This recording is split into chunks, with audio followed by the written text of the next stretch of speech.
Hey, welcome back to another episode of Technical Difficulties. Looks like we're starting out with one right now. Helix, your mic is jacked up. Oh, is it garbled or? There we go. It's better now. There we go. Just had to wiggle the USB port. That fixes everything. Oh man. So, Halloween. Got our yearly stream going. I'm not sure who is joining us tonight, but we'll see. Now, Helix, what was the main thing that we were doing tonight? I believe we had a competition wrap up. We did. We had the STL contest that was going on. We had a lot of really strong entries. It took me a little while to figure out what one of them was. If you guys head on over, you know what? I'm gonna see if I can drop a link to that contest in the chat. From YouTube side, yes. From StreamYard, no. Oh, bummer. Hold up. I can't. Oh, wait. Does. Oh, bummer. No, I can't do it. That's lame. Anyway, if you go into the active contests in the cafe, and you go down to STL contest entries, there's a bunch. Herbals. It took me a little while to figure out what this was. I thought it was just like. I mean, the STL file itself is named Cuppa Holder, so I should have known. But it's a cup holder, and it's just Cuppa's like the Cuppa skull, and you make the two hemispheres, and that's you plop your coffee mug down on that. That was really cool. Rocco coming in strong. I kind of said the Pez dispenser thing is a joke, but he actually built a functioning Pez dispenser. I really wanted to have them all printed out in time for today, but the library, I guess, pauses their prints overnight. So that didn't happen, which is a bummer. But what else? Ferris Bueller coming in with the 4-leaf clover Cuppa, which I thought was really cool. It is, I mean, it's the perfect thing to be just like a charm, put it on a necklace, hang it around your neck. It's a conversation piece. It's awesome. Ferris Bueller also giving us the bolo tie, which I really will make. That I forgot to get that one printed out too. But I was trying this time, but put some, that one's pretty cool looking. Or like stripped out Cat 5 cable, so you have exposed wires in your bolo tie. Like, it's just a cool design. And then he had a third one as well, which I think he took down in place of the other one, which was a what do you title it? The Decronomicon. It was like a little printable book safe, stash stuff in it. And I actually tried to print that one myself and talked to him a little bit about it. It was a difficult print. It needs a couple changes, but very cool design and, really cool idea.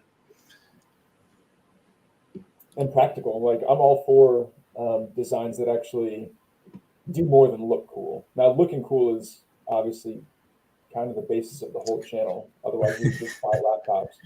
But things that are functional are good too. Yeah.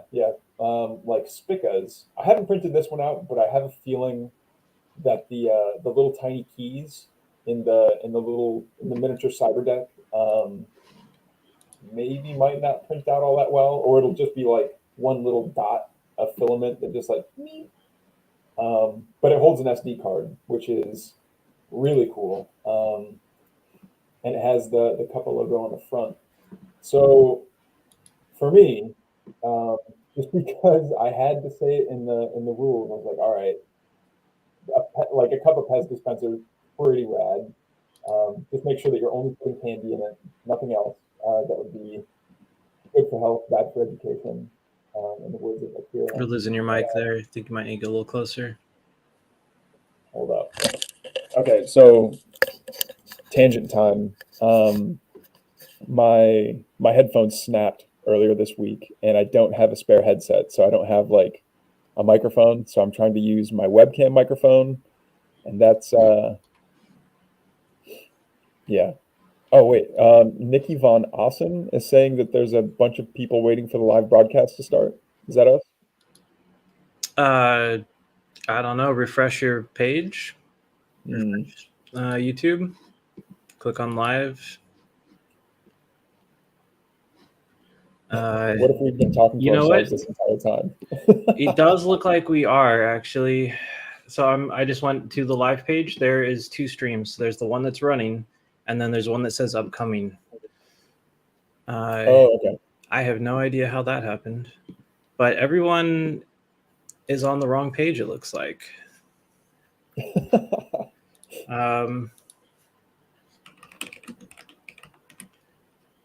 Drop a mention there. So yeah, it looks like we got 6 people waiting, and they're all on the wrong stream. Yeah, I don't know. Refresh YouTube. It seems to have created 2 streams for tonight, and nobody's in it. No, now we got 7 waiting. Perfect. Well, they'll just have to watch it like, 2 times speed to catch up. There you go. Anyway, yeah. So for me, Rocco took it away. It's got moving parts. It's functional. You can put stuff in it. SD cards, candy, nootropics, definitely things that you've been prescribed. You can put in there and then just, wear it around, decorate it. I like the fact that a lot of them leave decoration up to the individual. Like you can have, actually, and I missed one entry, but that user is no longer with us. They didn't die, I don't think, but just Lemcott dipped out of the server. But I really like the filament that he was using. But anyway, so yeah, Rocco, congratulations! You're going to be getting that that badass cyberpunk game V flying off of the motorcycle. But Spica, I really like your SD card holder. So yeah, DM me. You're getting a consolation prize, honorable mention, whatever. So yeah, Rocco and Spica, congratulations. You guys won. Hit me up in the DMs where I can mail you guys stuff, and I'll try and throw in some extra goodies, like what I did for Great Axe Blade, who won the Wearables contest. He won some contest earlier. Anyway. Yep, wearables. If you check out the Cyberdeck Cafe, it's one of our last entries on there. There were some very cool entries on that contest as well. We should take a look at some of those from the post. Sure. Let's see here. I pulled up the Pez dispenser for anyone that hasn't seen it, and find the button here. I'll add it to the screen.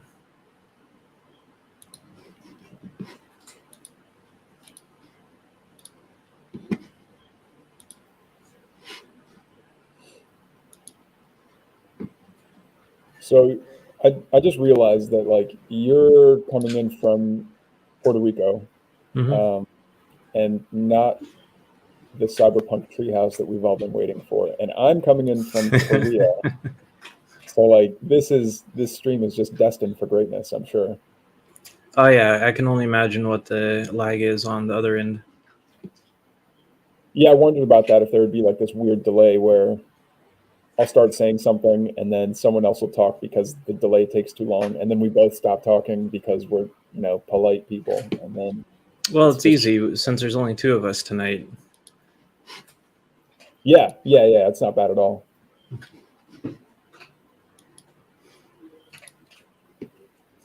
Why don't we talk about our other contests that are running. We've got 2 more. Yeah. Go for it, man. You're running one of them. Yeah. So the Cyberpunk jacket, it's a pretty straightforward, exactly like it sounds. Make yourself a Cyberpunk jacket, preferably a cheap bomber. They're only like $20-$30, so you're not starting with something that's expensive or hard to come by. And just go nuts with it. I made one a while back for one of the previous contests as the prize. That was pretty fun. Threw some metal spikes on it, a couple little details around the zippers, and then made a digital signage for it, which is a 8x8 pixel LED display attached to a Seed Studio Zio. See, I put a smiley face or something like that on it, and then it can be reprogrammed to display anything. That's my dog sneezing over there. That's cool. But yeah, it worked pretty good. And since the bomber jackets have the sleeve pocket, and it's like a nylon material, the LEDs show through the material just fine. So you don't need to like cut a window or do anything special with it. You just slide it in there. Was thinking about going a step farther too and doing like a whole back piece with LEDs. Just some kind of a big patch type thing with LEDs, and then just it'll just shine through when you turn it on. So completely invisible, otherwise removable, wouldn't permanently alter the thing. And then did some screen printing on it as well. The design that Ratbag did for us a couple of years ago, which was like a cyber deck hidden inside of a book. Pretty cool design. So I printed out a stencil and then spray painted it onto the back of the jacket in like a silver chrome paint. It looked pretty good. Definitely had fun with that one. And I figured we might as well just, do a competition with it. Have everyone else take their individual styles and apply it to the similar product. Hell yeah. And I think spray paint actually kind of is very much on brand for the cyberpunk world. Like screen prints probably turn out a lot nicer. But having something that's a bit grungy and like imperfect, for me anyway, that really like scratches an itch. So well, you definitely can do it badly if you want a grungier look, but spray paint actually makes a very convincing stencil as long as the actual stencil you put on it is held very tight to the cloth. Otherwise, you get sort of that overspray around the edges, but you can also do that on purpose for a pretty cool effect. Like lift up half of your stencil and then spray from a certain direction so that you'll get overspray on one side but not on the other. Yeah. There's some fun stuff you can do with it. So yeah, like a graffiti-ish feel. Mm-hmm, exactly. Which, I mean, yeah, it's on brand, but because it's cheap and easy, like it's actually the easy way to do it. So you're not just doing it as a costume, just a costume piece. You're doing it because it's actually how you do it. And that's, with the cyber decks that we all make, they're not just, it's not cosplay. They're not display items that don't work. These are functional computers. I hope we have maybe a little bit of both when it comes to these jackets. A bit over the top can look cool, but something that's actually functional and wearable. Maybe not every day, but wearable. Yeah, and kind of on that note, I've had this black Carhartt jacket for years now. The thing, it just there's no stitch tearing. The elastic's kind of starting to get stretched out a little bit, but I don't care. But I want to put some like maybe a giant cup of spray painted on the back of that because it's just been beat up so much and it's got that like weathered look to it that shit, why not wear it every day? And if people ask about it, it's like, oh, well, can you plug a wire into a socket then you should come on over. And I actually did have that conversation with these library people that were like, oh, you know so much about 3D printing. It's like, lady, I downloaded the slicing software yesterday. They're like, oh, you should teach a class. I'm like, am I going to get free filament? They're like, well, you're the one that's going to maintain it. So yeah, those will be your test prints. I'm like, all right, well, keep talking. But so back to Halloween. What's that like in Puerto Rico? Is Halloween a thing there, or is that more of a Day of the Dead thing? Or Definitely both. Was out and about this evening. There was quite a lot of the, face paint, Day of the Dead, and then just your average, costumes and partying. I'm actually surprised it's so quiet here right now. I figured that I'd be fighting a lot of background noise. yeah, I was wondering about that too. Did you go out in your LED jacket? No. No, that jacket was given away as a prize to one of the members. Oh, that's right. And no, I did not dress up tonight. Probably the first Halloween, actually, in a very long time that haven't really gone out and partied, but didn't really feel like it. Yeah. There's a lot to be said for good sleep and not pickling all your brain cells. But also, it's still early, so there's always time. Yeah, true story. Oh, that's right. It's still. Oh yeah, it's only like what 10 there, 9. There? Oh yeah, night's not even started. Yeah. Well, I don't know if you heard last year about the craziness that happened in. So there's this district in Seoul called Itaewon, and there was like a stampede on Halloween that killed like 150 people.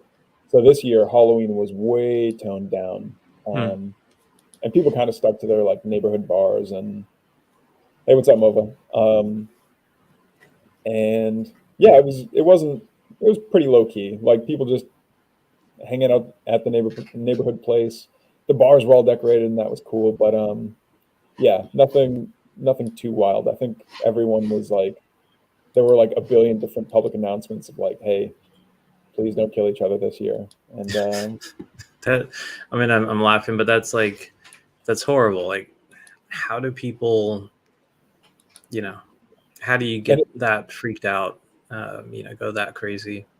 Yeah, 150 people like trampled, which yeah, maybe those days, though, getting that crazy is behind me. But I've got nerd stuff to do.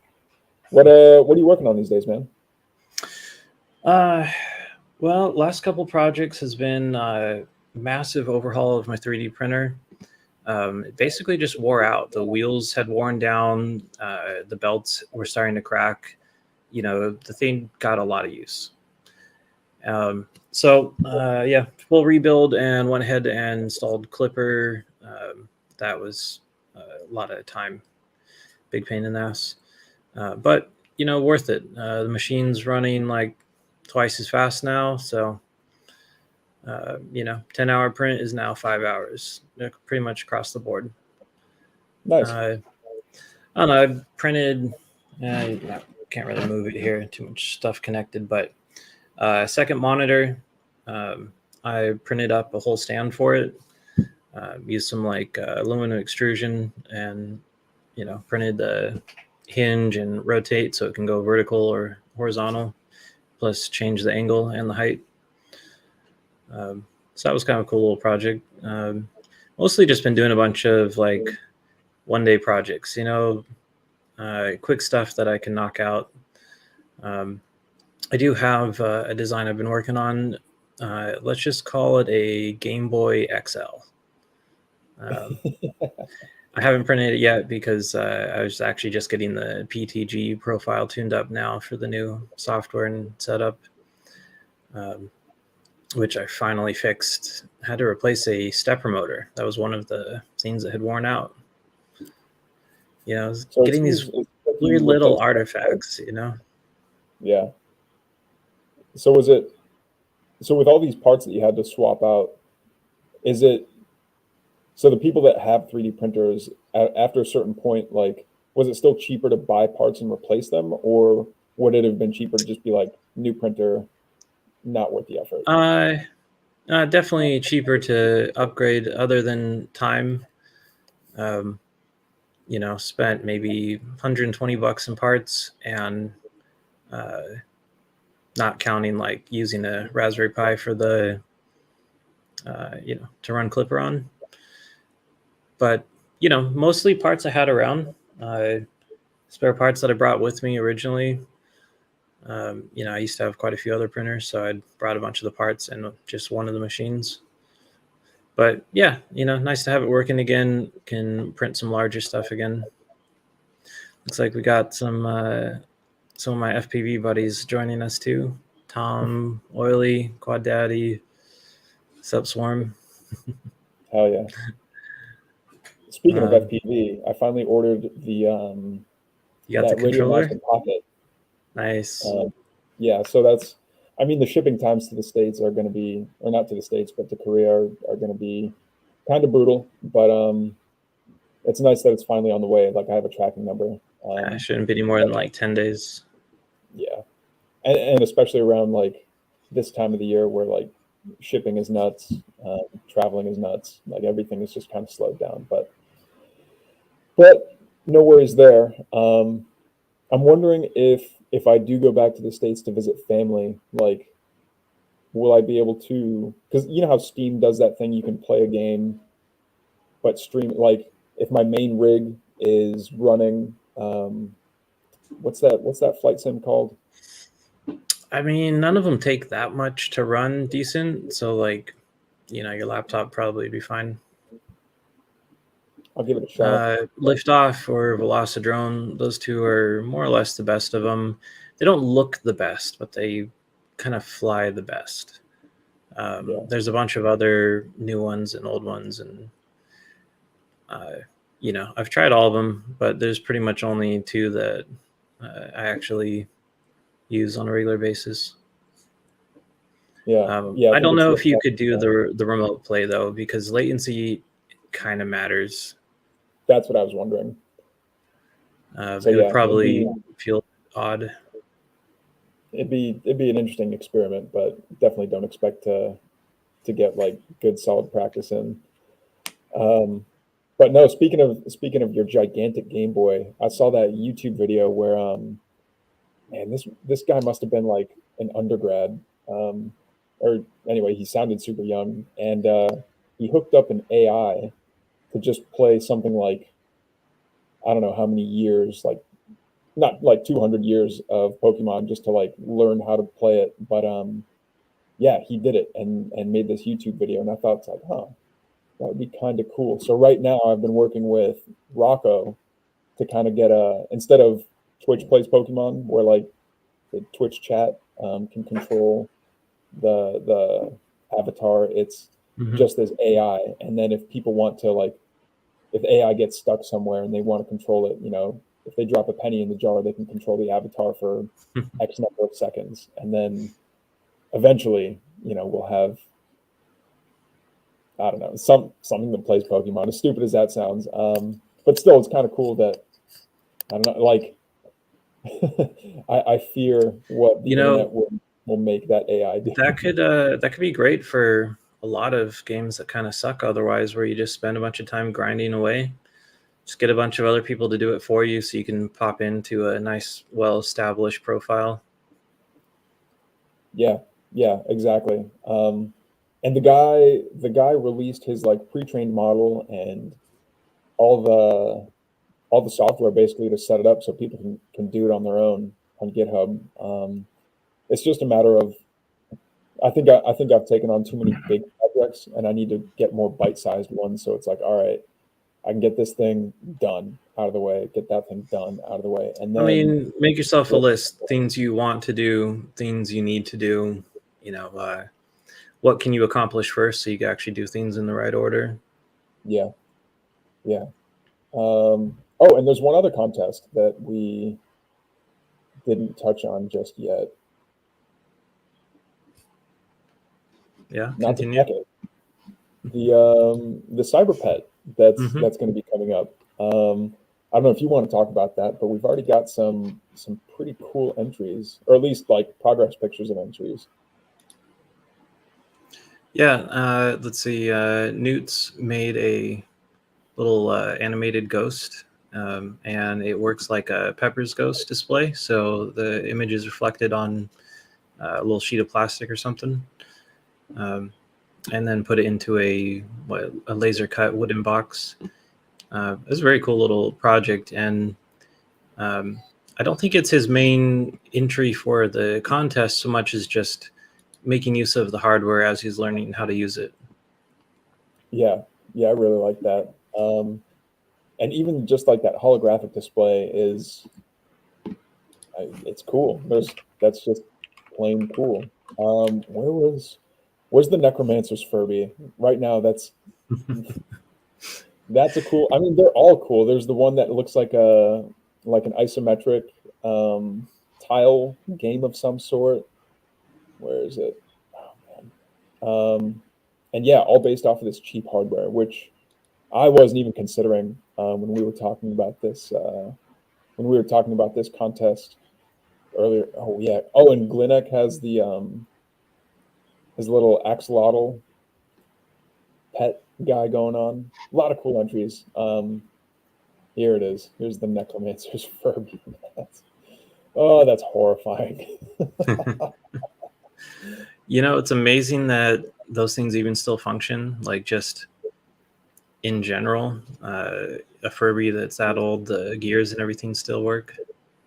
Yeah, just the age of the servos and A single motor does all that function in the thing. It really is actually a lot of engineering that went into that. It's just too bad that it's a Furby. yeah, yeah, there is that. Let's see here. We've got another one. I think that's just a cup of blinking. Yeah, that's cool. I haven't seen much in terms of people like um getting them to like interact with each other. So like if you wanted to battle them like Digimon or something Yeah, like that. but we're still pretty early on this. We are very early. But I'm excited to see what people come up with. Um, and even if it's not like battling each other, if it's just swapping information, like, hey, you got this person's business, like their equivalent of a business card. Um, No, I would like to see some, Digimon Tamagotchi style battling. Um, I was actually thinking about what you could do for the mechanism for like, you know, how do you select like how powerful your shot is or whatever. Um, if you put a light resistive diode, an LDO on it, um, you could just like have a random number generator, just pure chance on your shots. Uh, Shine different lights on it, wiggle your hand, whatever. Um, I'm sure everyone would come up with clever ways to cheat, just make a couple changes to the firmware. Um, but yeah, that would be pretty fun if there was some online play. Since the little gadget does have Wi-Fi anyway, might as well try and do something like that. yeah, that'd be cool. Or Um, if it was like a blood alcohol content thing, and that determines the power of your shot. Or another one that just kind of popped in my head right now was I think I'd be winning. you know how vape well maybe you know how vapes have the they'll like initiate the coil when you start drawing in a puff, right? Hmm. Um, like if you made it a hyperventilation contest where like whoever's puffing the strongest in 1 second or I don't whatever. think that's a good idea at all. Yeah, uh, but it'd be funny. yeah. Also, a text messaging program could be pretty cool too. Like if you could send out a message that would then show up on the display of everyone else that has their pet running at the time. That would be cool. Kind of like the Pwn grid for the Ponagachi. Yeah, I was just kind of thinking a pager. Yeah, That would be cool. The back end part would be interesting. I wonder if you would need like some kind of a server that would actually handle sending out the messaging and doing all that. But from what I Uh, heard in the Ponagachi channel anyway, apparently like their messaging function is like so active that it's costing them like $1,000 a month or something, and just hosting fees. But that's like for Pona, like nah, if you're that's sending all these you messages, just need something that reports your IP address. Something very simple, yeah, like I mean, I don't know, a channel on Discord or just a like Google Doc IRC or somewhere that something. you just update your IP address on, that the thing could pull the list from. Yeah, I don't know. I'm sure there's ways to do it without it costing money. yeah, probably. I mean, really, yeah. If each pet had its own unique identifier, like why not just make an IRC server? It'd be super lightweight, something that could run on like a free Linode Yeah, droplet, like a five there's dollar a month. probably an IRC client for ESP32s. I mean, Probably. It's they have it for pretty much everything, right? yeah, yeah. Ooh, running Doom in IRC. I wonder if that can be done.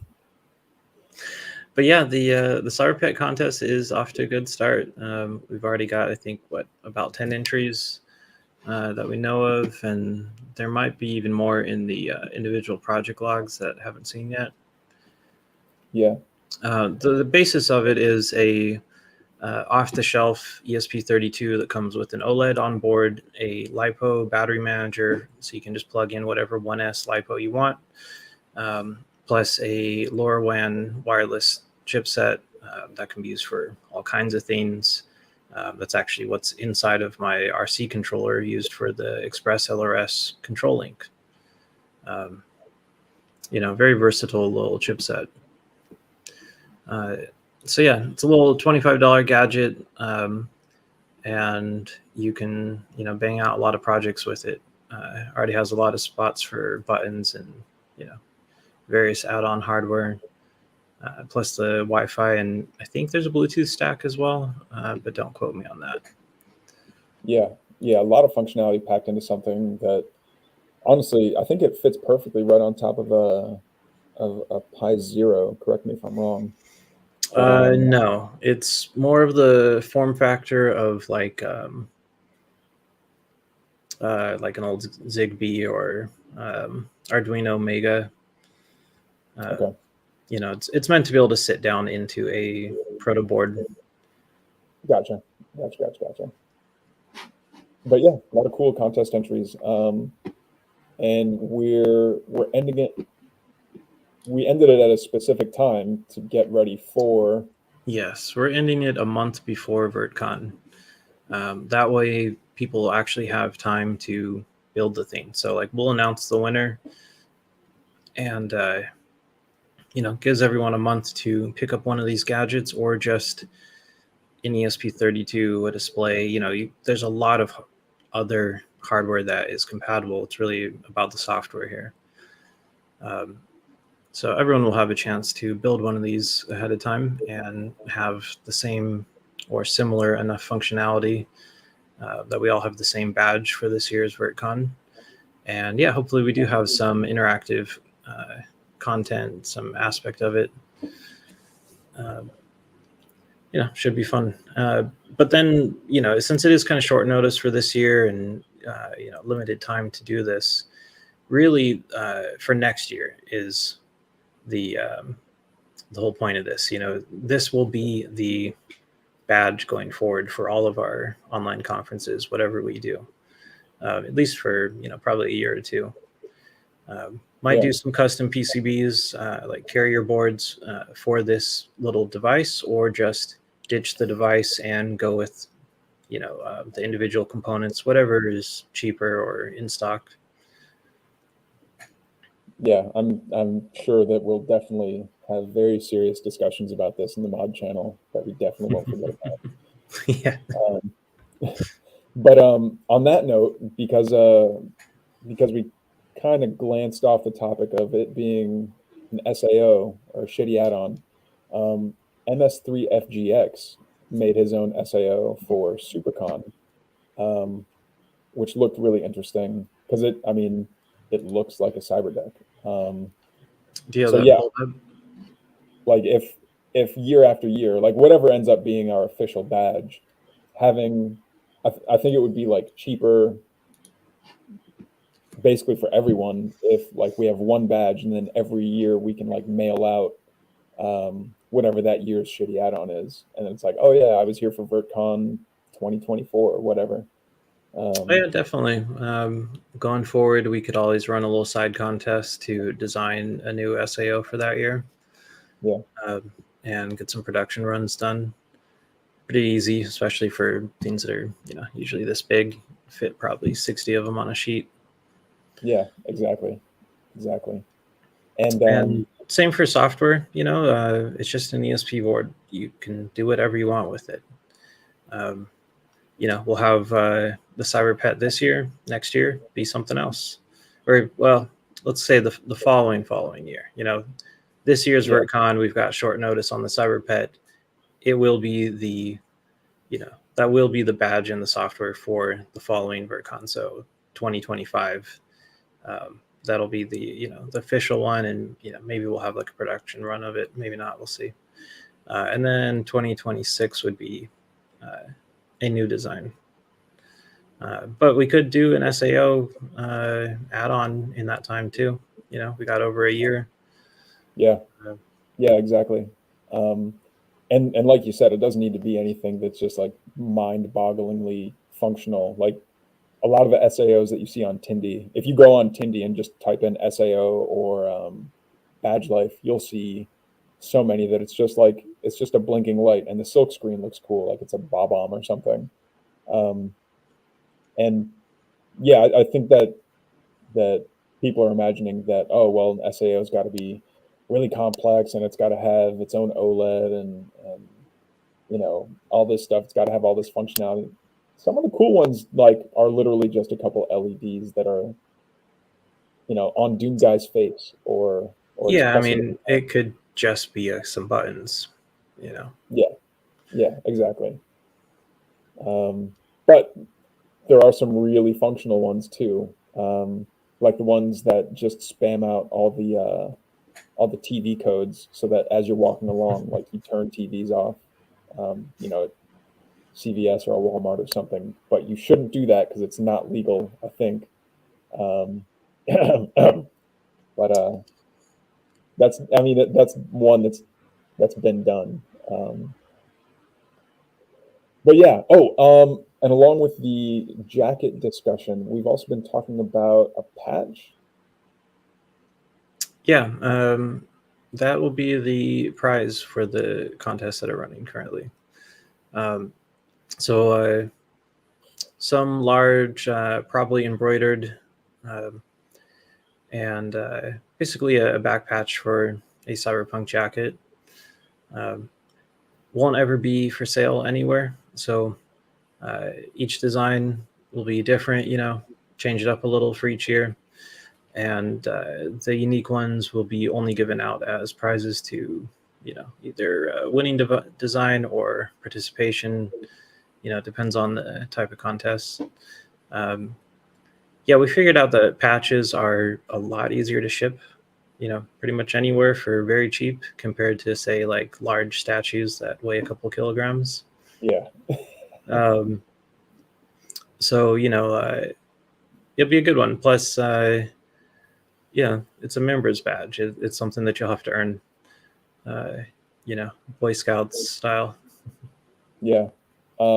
Speaking of VertCon, I have not started on this year's scavenger hunt.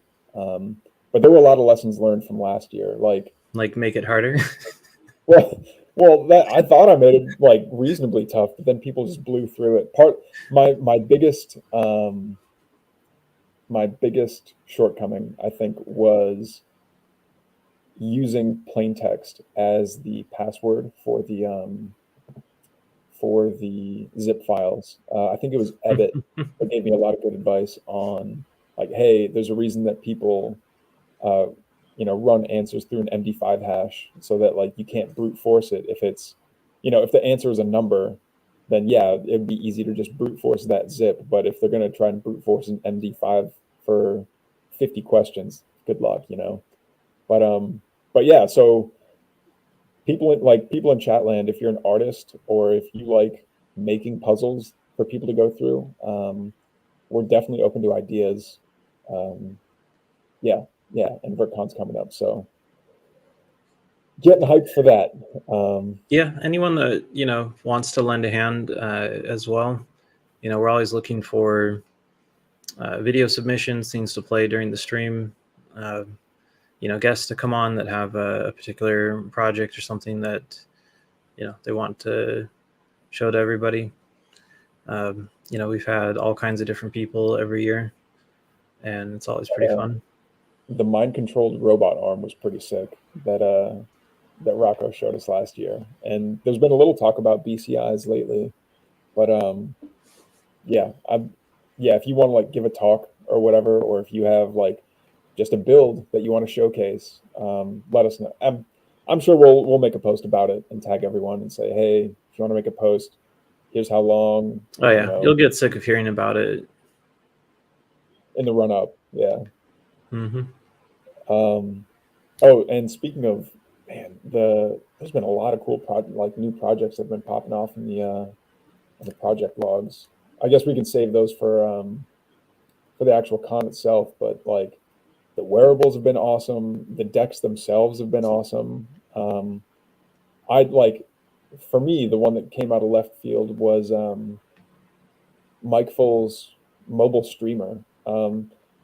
Doesn't really have a keyboard, doesn't have a display, but like I could see practical uses for having a mobile streaming setup, particularly like if you ride a motorcycle and you want to make sure that like, oh, people aren't messing with your stuff, or like if the cops are like, oh, well, we need to see, proof of who is at fault, and oh no, we lost the data. Well, it was recording back home to whatever. Or if you want to like walk around and stream, also cool. But yeah, it's a cool project that like it's very technically focused, even if it isn't necessarily a quote unquote proper deck. It's just a cool creation. But like bad or B at D coming up with the Arasaka Pelican case looks cool. Like, yeah, a lot of cool projects. I'm proud of you guys.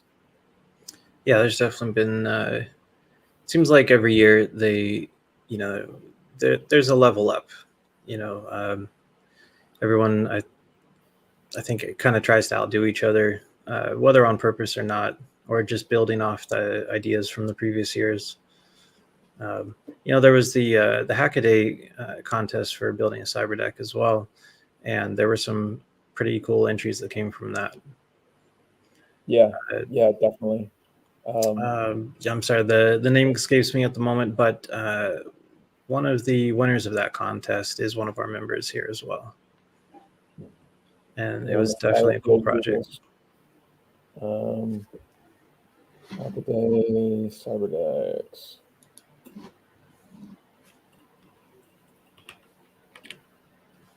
Yeah, they usually get some pretty interesting, really interesting entries. But yeah, actually, it's the last entry up on the cafe right now. Oh, that's right. Yeah, it was from K Pre-Public is the user. Yeah, very cool looking build. Yeah, shout out to the community for making for like pushing the art forward, because like really everything has grown in leaps and bounds. I don't know what he wants to go by, but cheese.txt keeps on like, if it were me, I would have been happy with the Raspberry Pi recovery kit. It's like, damn, this thing's cool. I gave it to the community.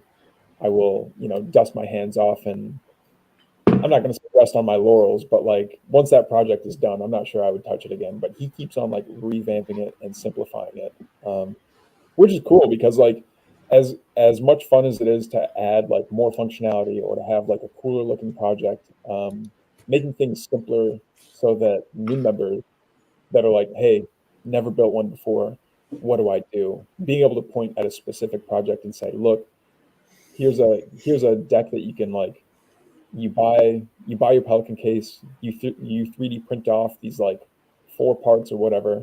Here's your shopping list. Here's the instructions, and then that kind of like eases them in instead of like, Yeah, and it's hey, very plug and play too. I think most of it can be done solder free. So yeah, definitely a cool project. Even his website really is a project in itself, because he relaunched the website meant to be. Well, it's what we all used to do. It's a personal website. If you're gonna do something like Patreon or take donations on YouTube or whatever the case, you're always losing a huge chunk. Like the percentage they take is unbelievable. And everyone used to just run their own website. Maybe had some paid content, some free content, some merch for sale. And I really like the way he's rebuilt the website and does like weekly email little updates and talks about projects. It's fun. It's how the internet used to be, and it definitely has a little bit of that nostalgia feel, but also just it's functional. yeah. It's one of the few like newsletters that I would actually want to read, and not like, I don't know, LinkedIn spamming me a billion different times. Yeah, I know that stuff gets annoying.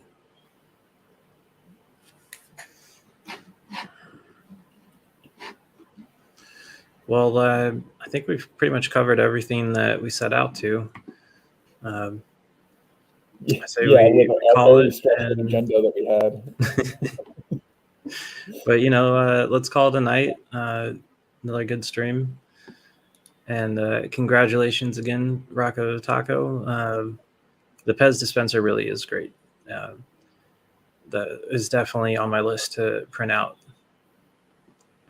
Yeah, I'm hoping I can pick mine up and assemble it today. And then finding different things to dispense out of it. Because like if I could use that, if I scale it up and I could have like it's my USB holder, and it's like, oh, here's That could, my live Cali image, or here's my personal medical information if I go to the hospital or or something. Like, just have like fresh, clean SD cards ready and waiting. oh, now you're talking. Now you're speaking my language. But anyway, yeah. Until next time, guys.